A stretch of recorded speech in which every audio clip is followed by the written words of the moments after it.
Hello, everybody. Welcome to part of the 2025 Audit Analytics and AI Conference. For those of you that don't know, because the people that attended the conference are also eligible to attend this session and the other one that we're going to do in November. But I'm sure there's some people who signed up for this and have no idea what the Audit Analytics and AI Conference is. And so every year, I think we're going on 6 years now, in September, we do a 2-day virtual conference on this platform. And we get multiple speakers, all practitioners, to share their screen and show the attendees how to actually do something with analytics or how to actually do something with AI.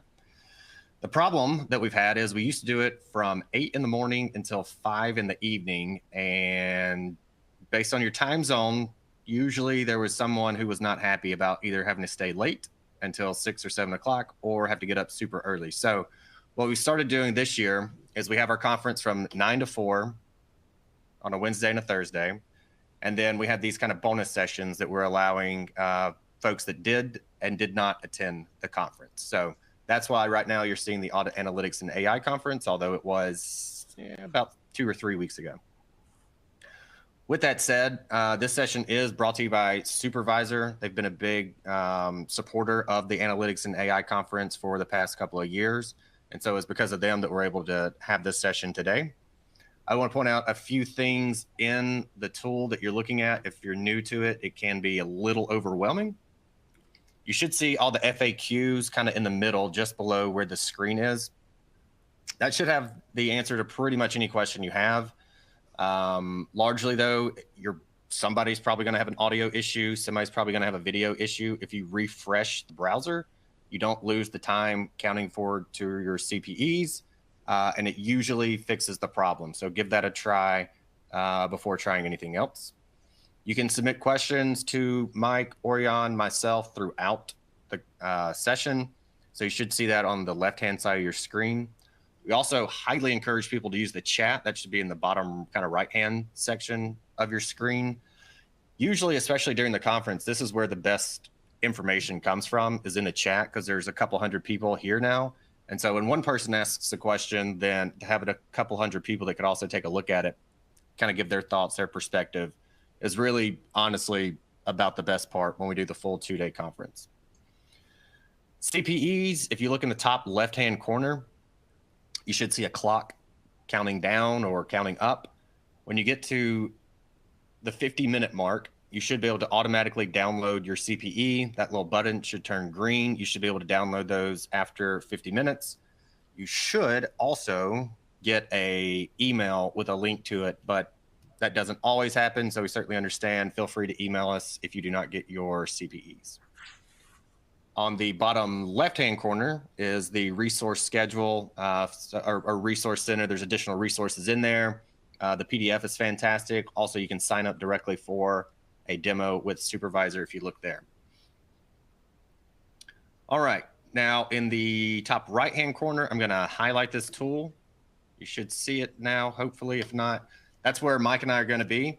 And so if you want to expand that, because the slide's just going to stay on one slide during our part of the session. So if you want to make that bigger, you can do that. So again, let's try to highlight that for everyone, top right-hand corner, and you should be good to go there. All right. Lastly, for those who don't know, I'm Trent Russell. In addition to founding Green Skies Analytics and the Audit Podcast, I also chair the Audit Analytics and AI Conference. It came out of attending conferences for years and years and years, and especially when it came to analytics or tech, I'd always want to put my hand up and go, I see what you built. That's really cool. Can you show me how to do that? And so from that, I realized there was enough people willing to volunteer to do that, and so that's how the conference started. Also joined by Mike McDonald. He's the CAE at BorgWarner. I'll let Mike do his intro here in a second. And Orion Giovanni is with us also from Supervisor. She's going to show us all things great and wonderful Supervisor, give some thought leadership on the analytics perspective also.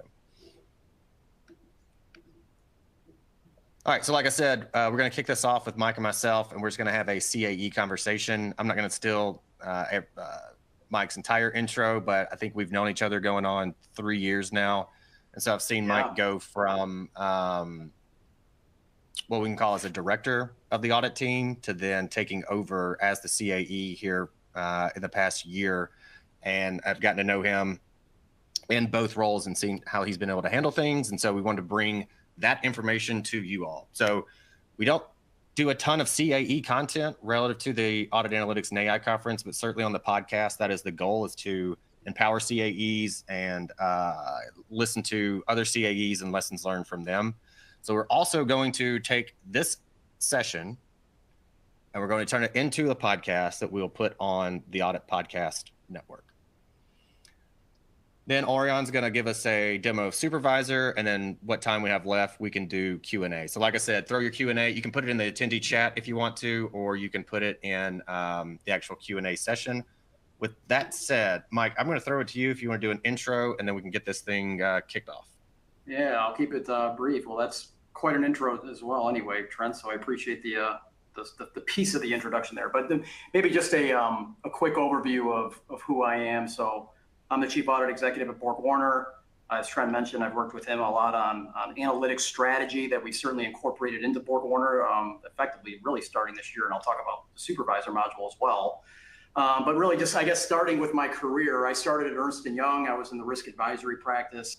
For the most part in my, 15, 16-year career, I've been in the internal audit space. With Ernst & Young, as anyone that's worked in Big Four accounting knows, that you have an opportunity to work on several different clients, building relationships with different types of personnel that work in different industries. So that was a huge proponent of, I think, where I was able to sort of manage my career to where I am today. I did a small stint at Stellantis for, well, not too small, I guess 4 to 5 years. At Stellantis, where I worked as part of their corporate development leadership program, which was primarily internal audit, but it focused more on operational audit. So that was a good 5 years of not just doing stocks. And then I had an opportunity to go back to Ernst & Young, where I was a manager there for a little over a year, and realized that I kind of belonged back in corporate again. So I took the opportunity to join Delphi Technologies, which is now BorgWarner today. BorgWarner purchased Delphi Technologies in late 2020. And as Trent mentioned, I had an opportunity to be a director of internal audit there. My job started at BorgWarner with really just the scoping process, but I was tasked to start delivering technologies within the internal audit space. And I think it's hopefully everybody can appreciate on this call is that internal audit is changing drastically with technology, whether that's data analytics or artificial intelligence. Anybody that gets an opportunity to build an audit shop using the technologies today, I think certainly makes audit a whole lot more interesting. So that's how I started my career at BorgWarner. And then I had the opportunity earlier this year to take on the global chief audit executive role. So my job today is much more relationship building and working with my teams and making sure that we're deploying the right audit strategy and the right audit scope. So it's much more people oriented today, but I still try to get into the technicalities as much as I can. And as I mentioned at the beginning, I'm working with Trent, the supervisor team, to launch our data analytics program, which I'm happy to talk about more today. So again, appreciate the intro there, Trent. What's the, just for context, for those that don't know, team size that you have at BorgWarner, geographic location, maybe break down IT versus non-IT audit or analytics team, FTEs, things like that. So that as we talk about kind of your role as a CAE, someone can go, okay, I get that because of the context of the size of the team and the resources and all that. Yeah, so we're a team of 23 people. We're an organization of about 15 billion in revenue. The majority of that 22 people are CPAs. We have a small IT function. We do outsource a lot of our IT responsibilities. So call it roughly 10% is IT. The other 90% is going to be CPAs and business process folks. As far as geography goes, the majority of our team is in North America, but I do have a regional team in Europe and I have a regional team in Asia. So out of the 23, we have around roughly 5 in Europe and roughly 5 in Asia, and the rest of it is in the U.S. Okay, and just walk us through the transition.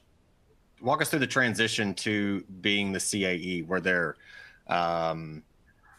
nerves? Were you scared? Walk us through emotionally, Mike. Tell us how you're feeling. But no, seriously, what was the transition like? Smoothness and all anything you want to add to it? Yeah, well, I think the first thing that's very evident is when you become chief audit executive of any company is your peer group is drastically different, right? So my peers are all the direct reports to our chief financial officer.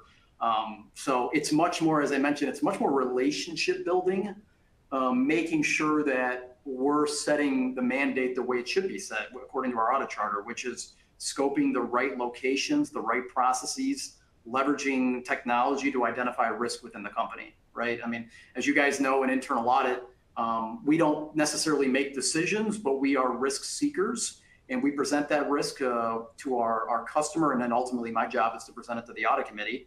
So, but I would say, Trent, to your question, what's very notable in the very beginning is my peer group is now what we call the SFLC, which is our Senior Financial Leadership Committee.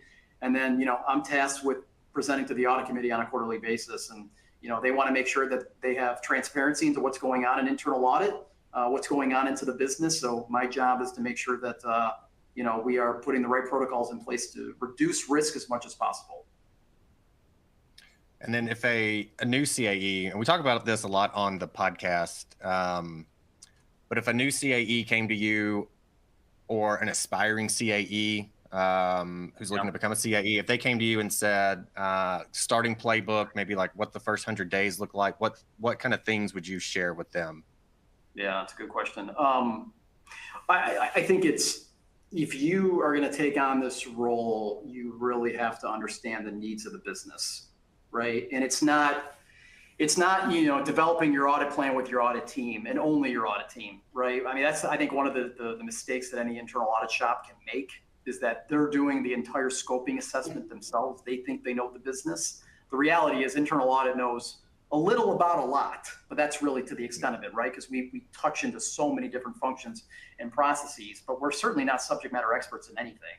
So the very first, I would say rule of protocol would be is that you're reaching out to the business, your key stakeholders, and you're understanding from them what are the risks of the organization, especially in 2025. We have so many risks going on now, whether that's, your traditional business risks, but then you have the whole IT space for cybersecurity.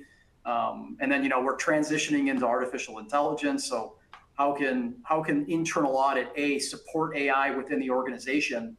And then B, how do you incorporate AI into your audit plan? These are all things you have to think about. But I think it's really getting the input from the organization and then taking that input and driving it into your audit plan is certainly going to be the first step.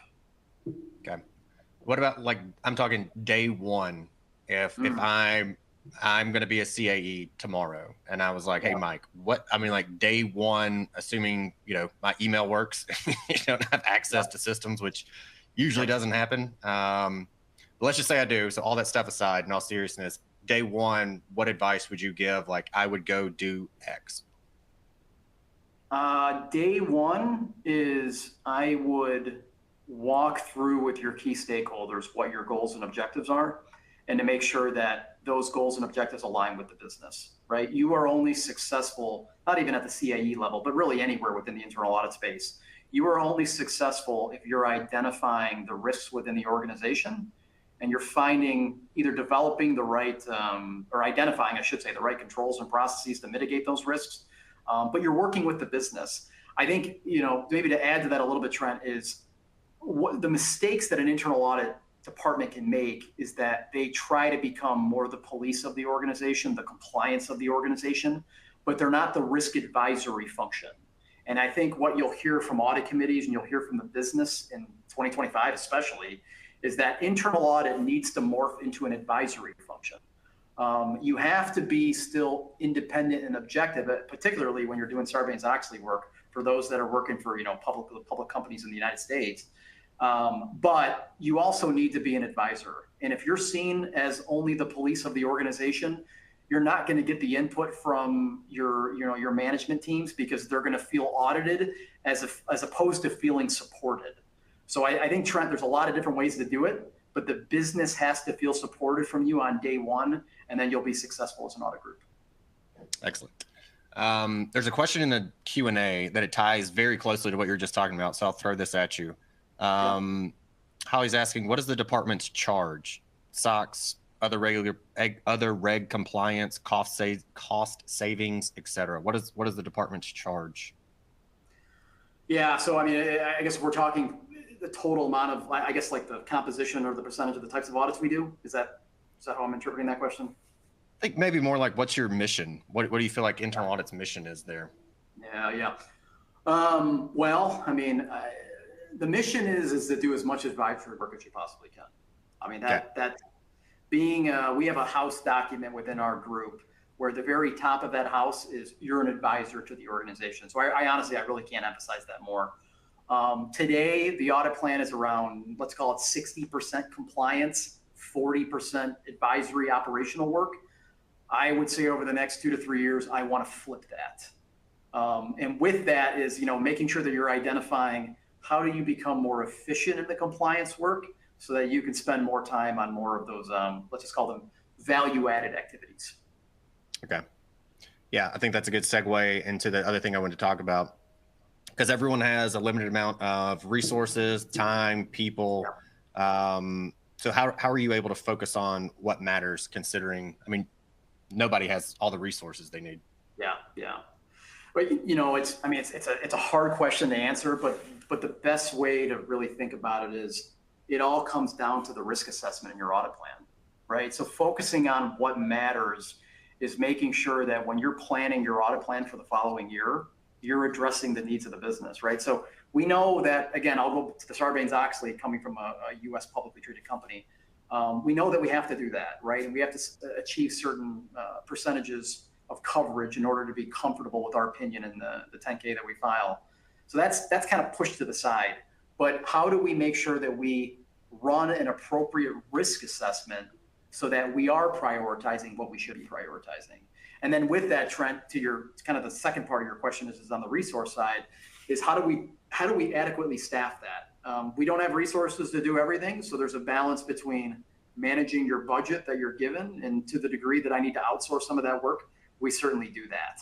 But it's prioritizing what is important in, let's say, for example, 2026, and we're just finalizing that plan now, prioritizing that work, making sure that we're properly putting internal audit resources on that work. And then on the compliance side, and particularly SOX, we outsource that work because I would call that less value added and more compliance specific. Okay.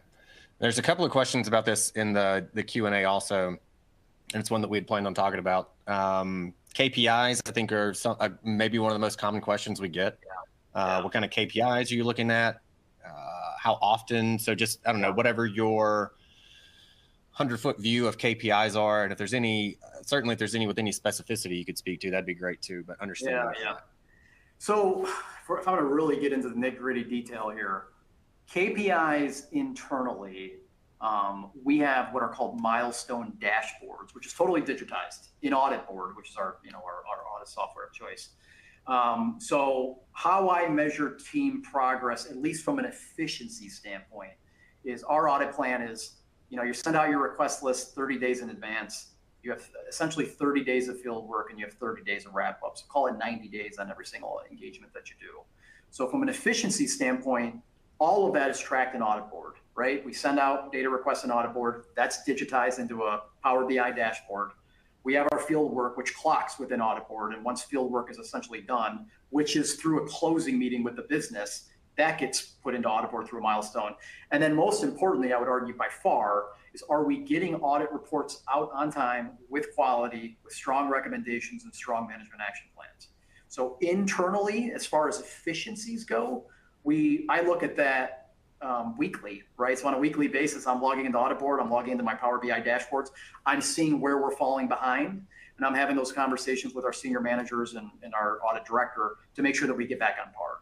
Now that's internal audit specific. Now on the KPIs on how are we doing an internal audit, at the end of the year, we send out surveys to get the feedback from the business on, was the audit scope clear? Was the audit recommendations clear? Do you believe we mitigated the risks financially? Is there anything else that we can do better?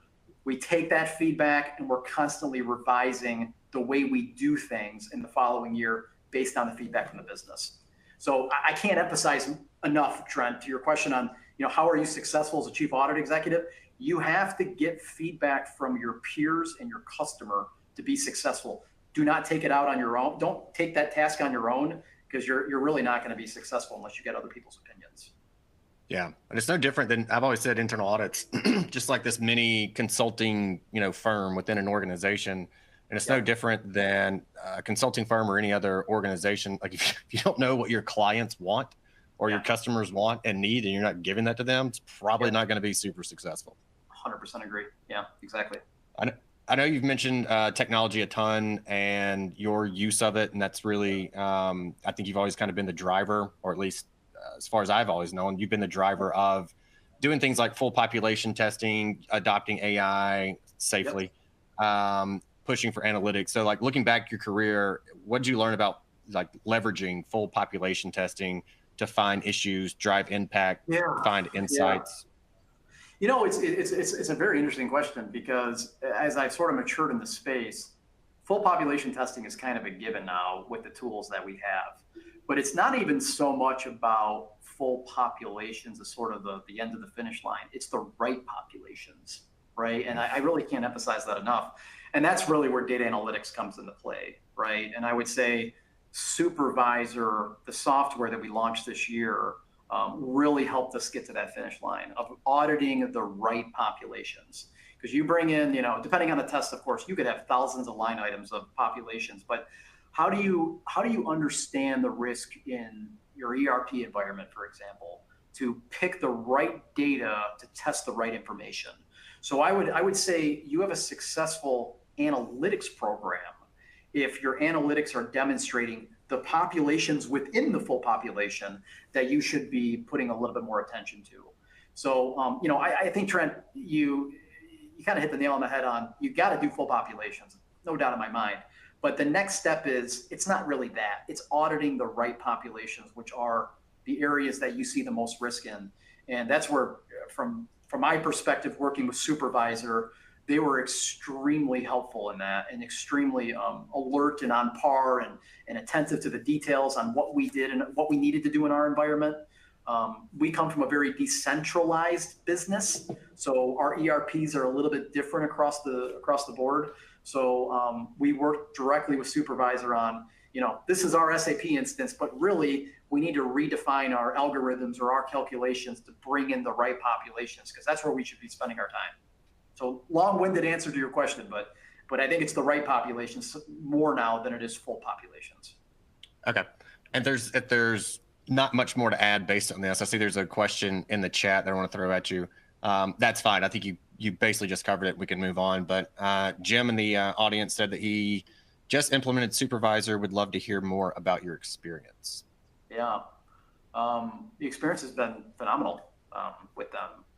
And I would say from a customer support perspective, they're there. I mean, they're answering your questions right away. And what I would say is, what I'm most impressed with Supervisor is their ability to customize the data you need, right? I mean, it's an out-of-the-box solution to start, but when we've done a deep dive of all, let's just call it the output of all the analytics, and we identified nuances within those analytics where we went back to the Supervisor team to say, hey, we need to include, this particular population that wasn't part of it, or we need to exclude this part of the population because there's really no risk there.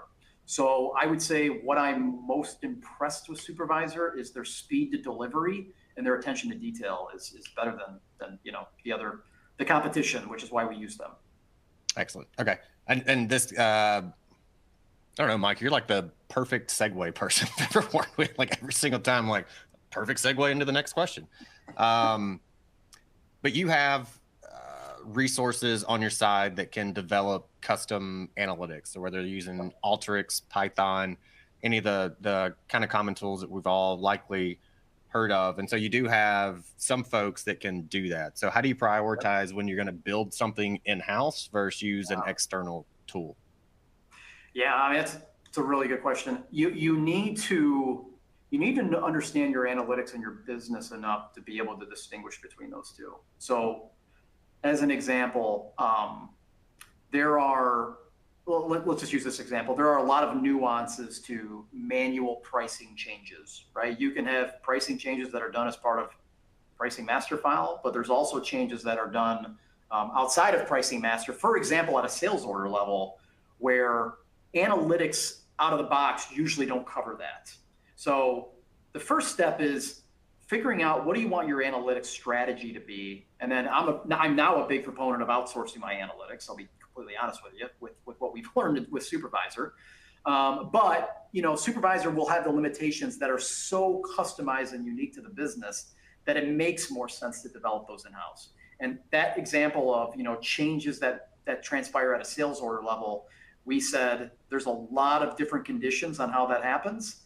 So that makes sense to internalize, pull the data sets ourselves, run it through Alteryx, and then visualize it in Power BI. And not only us, but our external auditor also leverages our own analytics tools to test those populations. So it's a complicated question. It's sort of a complicated answer, but you need to make sure that you can distinguish between what is sort of universal and that you can apply that to the full population, go use a third-party analytic tool, and then what is very customized where it's so unique within your individual, let's just call them legal entities, that you need to bring it in-house because otherwise it's too complicated, if that helps. Yeah. And especially having the competency of knowing the business and being able to do that, certainly helpful when you have the team internally that can do that. Yeah. Mentioned full population testing a couple times. Probably one of the biggest issues people have is, actually I was just talking to a team about this today. So they're doing their version of, what are they doing? Duplicate invoices. Yep. And they're like, we have 4,000 hits. What are we supposed to do with 4,000 potential duplicate invoices? Because there's a decent amount of work that you then have to do to whittle that population down. So for those that are curious, even something as simple as setting some kind of threshold, like, hey, if it's less than, making up a number, 10,000, we don't care as much, especially when you have 4,000 of those. So anyway, how do you guys deal with that? So when the findings, there's a ton of those in there, but you can chase noise, maybe as one way to say it, in tracking down everything. Whereas it's like, no, we really just need to kind of whittle down the population and hone in on just the good stuff. Yeah, so one is what you just said, Trent, right? I mean, you certainly need to filter on what you consider to be material. And when you're talking duplicates, it's harder to have that conversation because it's money out the door. So you got to be careful on what you're putting the threshold on, because presumably whatever organization you work at, they're going to want all their money back. So you'll need to think a little bit intelligently behind that. But in your example of you're saying 4,000 different duplicates, clearly that's not correct unless there's a huge problem at the organization. So there clearly needs to be a whole lot of false positives that are in that population. You need to dig into the details, which is what we've done and exactly what we worked with Supervisor on, right? Is an example of that would be, okay, if I'm looking at this particular duplicate and I happen to see that it's a duplicate, it's monthly duplicate. Well, hold on a second. Is that just a reoccurring payment on the same invoice, which has been set up contractually? So an example of that we see in BorgWarner is there may be insurance payments that we've contractually agreed that we're going to pay every single month for X amount of money. Well, that's the same invoice that we're constantly paying, and that's done contractually. So analytics, what I would say is they tell you the what, they don't necessarily tell you the how or how it's working. So you need to dig in to each of those within your your business unit or your wherever your customer is and however you're structured. But you need to dig into those to understand what's causing those dupes, and then go back to your analytics strategy and find ways to build algorithms to exclude that. And again, I can't emphasize Supervisor has been extremely helpful for us in identifying what those root causes are and taking the noise out. All right. George has had a couple of questions. I want to try to get to one of those. And I feel like this is one that that we've talked about before. So George said, could you give a brief idea of the skilled personnel needed in a modern environment of an audit service? So like basically what is I don't even know if we can call them the auditor of the future anymore. I think, the future is here today. Yeah. What kind of skill sets are you looking for in those folks? Oh man, that's a question that we talk about at a very senior level all the time. And it's not even just audit, right? It's more the finance, accounting, audit space, in general. Oh, what I would say is I think where the world is going is they're looking at data scientists a lot more now, right?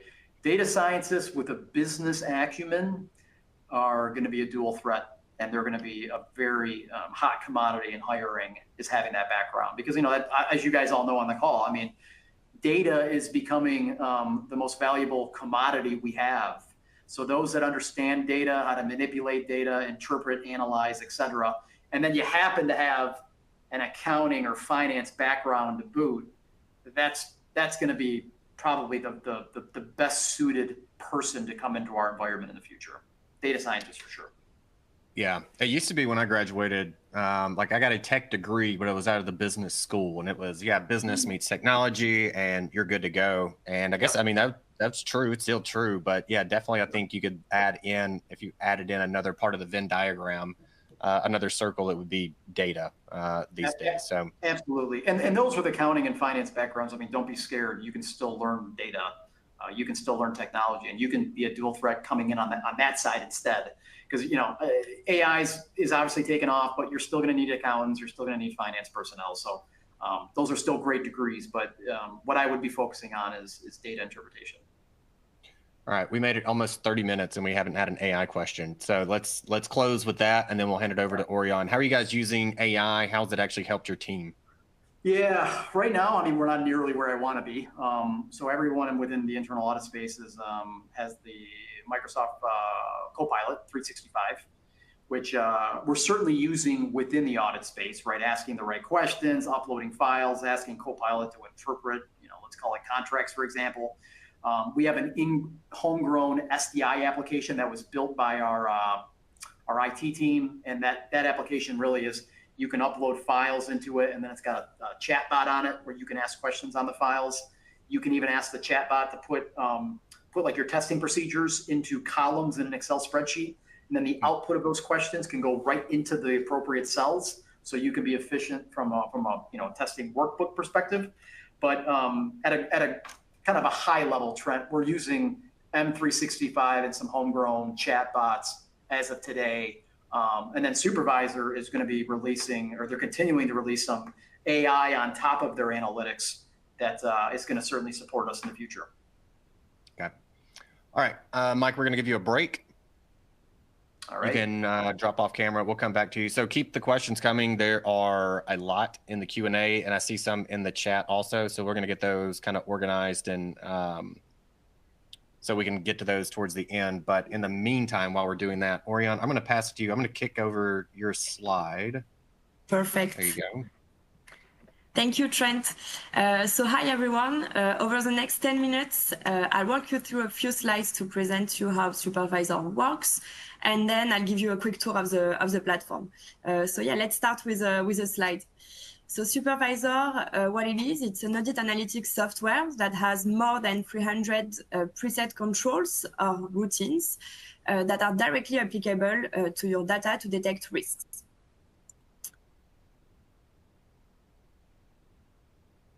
Okay. So yeah, this is a bird's eye view of how Supervisor works, from ingesting your data to running the routines and enabling user collaboration. So you can see we have several steps. We have 4 steps that I'm going to explain. Everything starts with step 1, which is the data capture. So we have ready-to-use connectors to most ERP systems on the market. For example, with BorgWarner and your team, Mike, we decided to leverage our API connector with SAP. But if you don't want an API connection, a manual import is also possible in the platform. But what really makes Supervisor unique is step 2, and it's that we normalize this data we capture. So for example, let's assume you have connected Supervisor to both your SAP and Oracle systems. As you know, the data isn't structured the same way at all in the 2 different ERPs and can look completely different. What Supervisor does is that it reads all SAP and Oracle data, and it automatically transforms it into a standardized database that is the one that is going to be used to run the routines. And so this is why Supervisor is truly plug and play, because without this step, you will need to adapt each routine to get the right data format. So once we have this standardized data, we can move on to step 3. You can run as many checks as you want on the platform. And the last step is the investigation that you can do also directly in the tool. This is a view of our modules that are available. So as I mentioned before, we have more than 300 checks that are available today and that are designed to detect risk, standard risk across all industries. So we're going to have checks from pure accounting on record to report, on procure to pay, order to cash, but also user activity, T&Es and P-cards. We have both rule-based and AI-based routines that I'm going to show you in the demo right after. Before we move on to the demo part, just wanted to show you a slide with our clients, example of clients. So we work with global leaders in any industries and any countries, and we also work with both private and public companies. So yeah, I think we can move on to the demo part. So I'm going to share my screen and we're going to deep dive on some examples.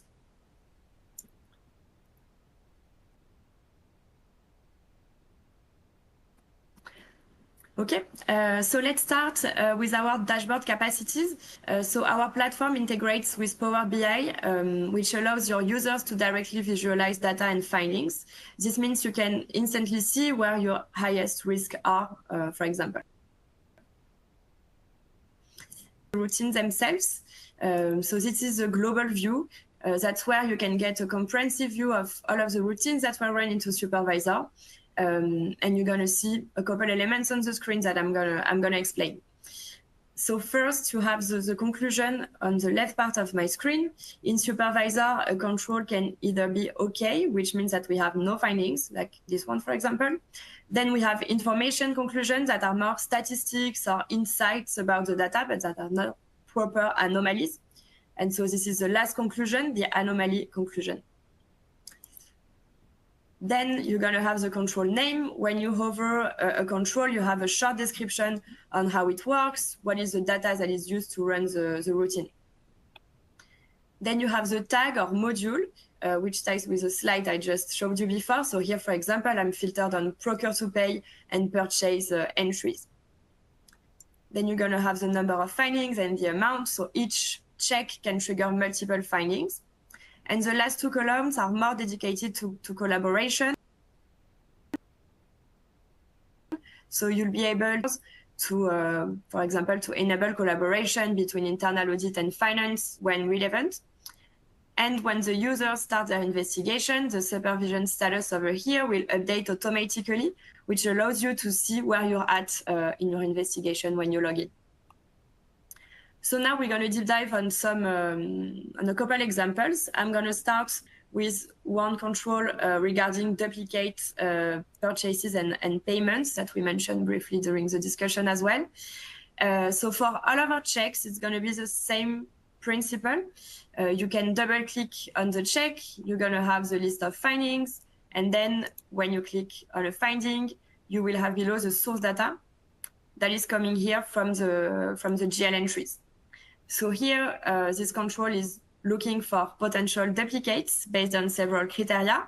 So first, we're going to have two entries that you can see here. The first one ending with an 8, and the second one is ending with a 5. And those two entries, they were both flagged by Supervisor as purchase invoices based on the GL accounts that are used. Both entries also have the same supplier. So here it's Costco. We have the same invoice date, October 28, same amount, $53,000. And last criteria, we have the same invoice number. So here you can spot a slight difference. In the first invoice number, you have a slash and a period that we don't have in the second one. So that's also part of the algorithm that we have embedded in Supervisor so that we can flag more cases than a regular exact match check. Yes, that's the first example. Maybe another one on procure to pay would be this one, where we're going to flag all of the invoices that have been paid earlier than what they should have been paid compared to the payment term that is indicated in your supplier master data. So same principle, you have your list of findings with the different suppliers. Here it compares so the actual payment term, which is 1 day here, to the expected one, 30 days, and you have here the difference that is flagged. This one is more towards working capital improvement. And I also wanted to show you a feature in this control, which is a priority feature over here. So here you can see that we have lots of findings in this control. And what we've built is that we have this feature that allows you to filter on the highest priority findings. So here, 3 and 4 only, for example. It really helps our clients and their team to focus on what matters most. So here, for example, it's determined based on the amounts that were flagged, the difference in terms of day, and how many times the specific vendor was used. Once you're here, you have also several actions available, so you can modify the status, add comments in the tool directly to collaborate with your team members. So I've showed you 2 controls that were rule-based. We mentioned before that we also have AI-based checks. Wanted to give you an overview of those 2. So for AI-based checks, we're going to have checks that are flagging for outliers. So for example, we will flag the top 100 atypical entries, flagging everything that deviates from the norm that we identified in your population. The idea is more to think about it as an intelligent sampling for this one. And then we're also going to have a couple checks that are keyword related. It's related to keyword detection, but that we enhanced with. So yeah, this concludes our short demo for today. I only showed you a couple checks. So before we move on to the Q&A, I just wanted to mention that if you want to meet with us and book an actual demo, our team is available in the chat. So yeah.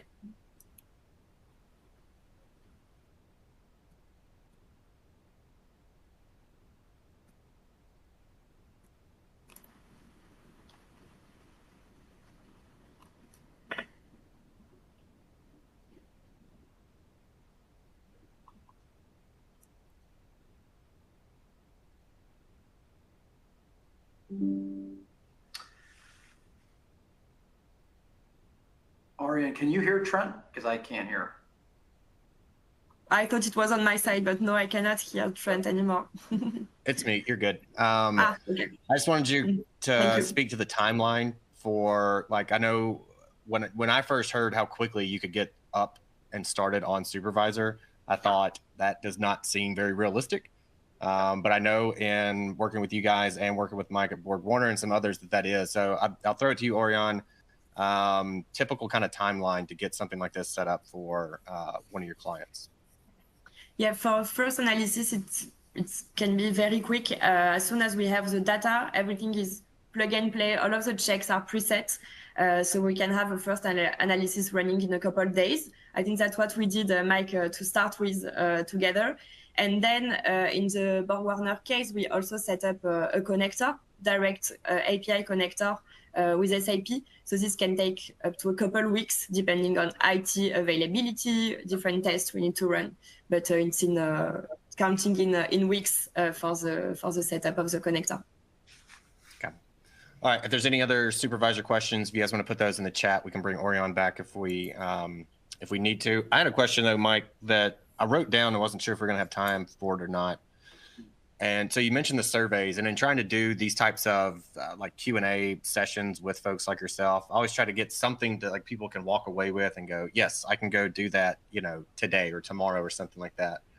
And I know when we have people submit feedback for the conference that we do, we ask various questions. How was the audio? How was the video? All that kind of stuff. The one that I always just like immediately go to afterwards is, what would you change about the conference? And that's, I consider everything else, but that's the main one that I get excited about to go like, all right, what can we do better?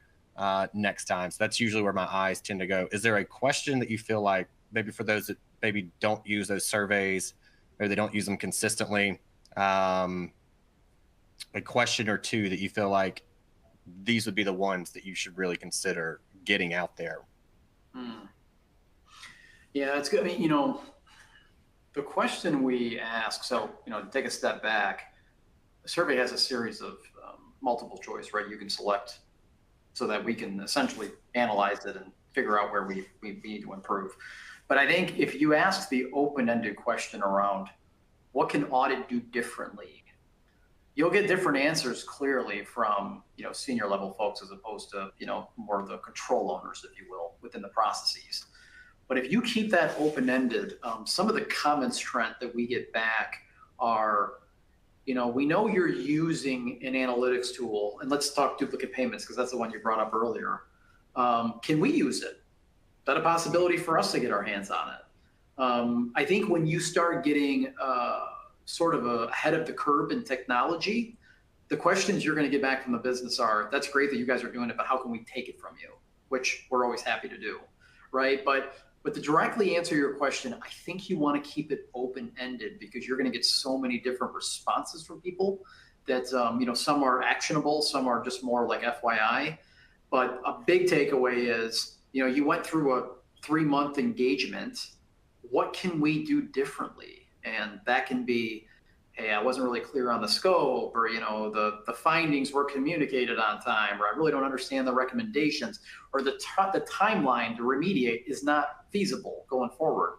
You'll get a lot of that back to you, but that's a powerful question that you can ask across the board, and then interpret that and see where you can action it. There's one that it's actually from a book that's on my bookshelf called Auditing with Agility. And I remember where I was when I read this and never forgot it. And we put it into practice at Green Skies. But it's the same, you know, internal audit can do it all the same. If you're able to do it, the idea of, okay, if the team that we're auditing, the department, whoever, if they have some kind of all hands meeting, can we just have like the first 5 minutes of that all hands meeting as internal audit? And then we can go through there and go, PBC stuff, we're still doing this and this and this, just making sure you guys are aware of it. Hey, we need to schedule a follow-up meeting to take a deep dive into this thing. We need to walk through this control. Here's the report. Especially if they are using any kind of agile approach. So daily stand-ups can be amazing to get on a client's daily stand-up. We do it with clients 3 times a week. We jump on, we're on there for maybe 10 minutes, and just how much smoother things run and having constant communication like that. So anyway, that was one of those where I think it would be difficult to, or maybe unlikely to get that kind of feedback from someone, but that was probably one of the things that has helped us the most. And I feel like just a message that I, you know, try to share when I can with folks. Yeah, no, it's all good points. Yeah, to the extent that you can get integrated into, like, you know, status updates or getting front and center with some important business initiatives and having the right clientele on those calls. You know, a good example at BorgWarner is we every other year we do a global controllers conference, right? And we have all of our controllers across the entire organization together as a team. And internal audit has a very heavy agenda there, right? So that's a way for us to kind of voice what our strategy is, what we're here for. And I think, you know, the one thing I didn't emphasize enough, I don't think, in this interview is you need to make sure that you're conveying the message that internal audit is here to help. You have to get that out. And maybe that's a good answer to, or a portion of the answer to your question on what would you tell a chief audit executive on his first day. You can't come in looking like a compliance group totally. If they think you're compliance, you're going to be treated as a compliance group. But if you are really, you know, portraying that while we have to be compliance in some areas, we are here to help, and we want to listen to you and work with you and even develop solutions with you, right? Now, you guys all know we have to be objective when it comes to the compliance work, but we can take that hat off on things that are not compliance specific and help the business think of solutions and how to develop those. An example is I have a data analytics team, as you guys know, and we work with the business on analytics that are not necessarily within our audit plan, right? But they want to learn, like, you know, how do I manage outbound cash, and how can I look at that at a reporting unit level? Or how do I manage cash that goes directly out of a bank portal, but not out of our ERP tool? Because clearly there's risk there. We can say, look, let's work with you. Let's develop an analytic that we can present to you and then give to you so that you can use it going forward.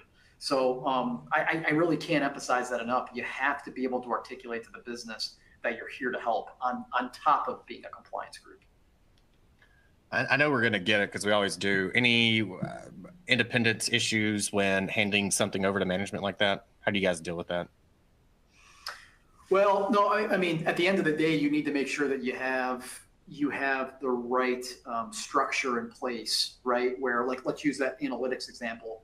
I can build an analytic and give it to the business, but I'm still independently testing it. And I still need to be able to articulate that I have the full population. I know, like, full population is a big agenda item on this call, right? Talking around how you look at populations in general. You still have to keep the integrity and the independence, but that doesn't mean you can't build analytics that the business can use, but you're still going to test it, and you're going to test it independently.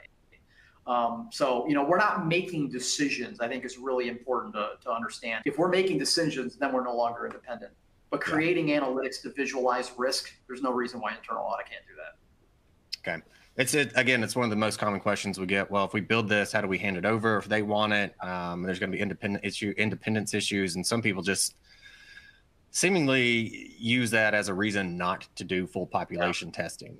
And so I always like to ask that question, especially when folks have as much experience in the space as yourself. Okay. Now the easy part of my job is to ask some of the questions from the audience. So this is to you, Mike. You mentioned that the role of internal audit is to help management feel supported rather than audited. How does that philosophy influence how audit results are reported, especially when findings or risks are identified? Does it change the tone, format, or escalation approach in any way? Yeah, it's a good question. I mean, it's what you got to work on, right? I mean, it doesn't take place overnight. Some auditees are going to understand what it's like to be audited, right? And others maybe have a little bit more of a pushback on it. But how do you manage that philosophy where we're here to help, yet we have to report audit results? You have to go into every engagement explaining that we are here to identify risk, but the end result of this audit is to help you. And that's even on the compliance side, right? When we identify issues with controls testing, let's say, for example, we're here to help you at the end of the day. We are an internal audit function that is objective, that we are independent, but you have to convey that we're here to help. We're not here to police you and make you guys look like the bad guys and we're tattletaling on you. That type of mentality it needs to be out the door. And really how you do that is, and that's probably more in my seat than any other seat, is you have to brand our organization where, yes, we are independent, but we're here to help you. And this is the result. Trent, I think where you're going to find that you're successful in that is the business is coming to you to do audits. That's when the branding is there. And we are now there in BorgWarner where, a lot of senior folks and less senior folks are coming to internal audit and asking, hey, I have an issue here. Can you guys go in and deep dive it and let us know what we're doing wrong? If the mentality of the business is that, then you've won. I know we talked a little KPIs earlier, and it's not always easy to measure every time, but I've always liked the idea, going back to like if I was a CAE, measuring the amount of times that management does come to us versus us going to them. Yeah. Or I think another way someone put it was how many genuine thank yous you get, which again, pretty subjective there on someone saying thank you and if they really mean it or not. But I've always liked both of those as KPIs that people should consider to some degree. Yeah, right. I think that's a little edge, Trent. That's not a bad one. Okay. You hit on this a little bit, but maybe we can talk process-wise or even strategy a little bit. But there's a question: are you transferring your function from compliance to performance audit, and what percentage? I think you did hit on that. Let's call it advisory. But what's the approach there? Like, how are you going to get that switch from 60-40 compliance to 60-40 advisory? Is it continuing to show the value of internal audit to the audit committee and having to almost sell them on this idea of like, hey, we need to switch this up. We can add more value from the advisory side, or is it more stakeholder buy-in? Yeah, no, I mean, I think if you ask any audit committee, they would like you to do more value-added projects while maintaining the compliance lens that we have to, right? No, I mean, the easy answer to that, Trent, is Sarbanes-Oxley takes a long time, especially when you're a decentralized organization. So it's not necessarily convincing that we should do more operational versus compliance. I think everybody within my organization agrees that those operational engagements are certainly more valuable. But the answer to that and how you switch it is you have to develop new technologies to expedite compliance testing. And that goes with data analytics, right? We're getting there on that. And that goes with hopefully artificial intelligence. I was just in a meeting before this meeting with one of our Big Four consultants that was showing us a new tool where you can drag all of your supporting documentation into an AI LLM, and based on testing procedures, it can read the data, it can execute your testing procedures, it can give you results. If there are any hallucinations that come out of that LLM, it automatically flags as needs review. So that's an example of, oh man, I can do a lot less manual testing. I can drag all of my files into an efficiency AI tool, right? And now I can spend more time on operational engagements because SOX doesn't take as long.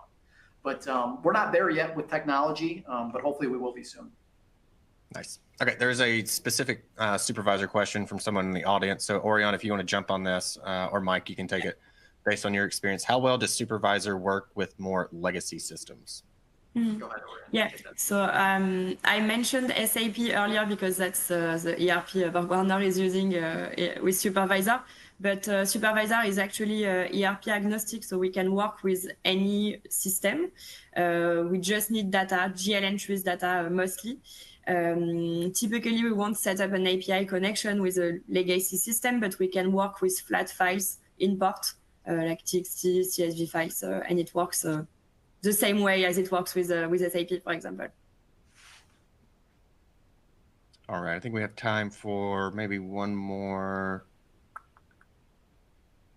Well, let's go with this one. There's often tension between internal audit and management on when and what to audit. Internal audit sometimes must be firm in what is included in the AP, resulting in management frustration and not feeling supported. How do you walk the line? How do you walk this line? That's a great question. It's part of the challenges of the risk assessment process, right? When you're trying to scope in what you should be scoping in. Internal audit has a responsibility every year in the current audit plan to identify risk that may not even be audited in the current year. Meaning, like, for example, if you're doing an engagement on P2P, let's say hypothetically, and within those discussions, you end up finding out that there's maybe either another P2P process or an order to cash process or an inventory process issue.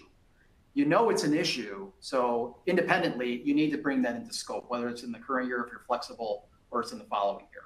So audit has an obligation to audit where we already know there's going to be risk. You also have an obligation where if you're running a very healthy department, people are comfortable enough reporting to you that, hey, confidentially, here's some concerns, right? And we would really appreciate it if you can look into these. And sometimes not even confidential, right? Just depends on the nature of the conversation.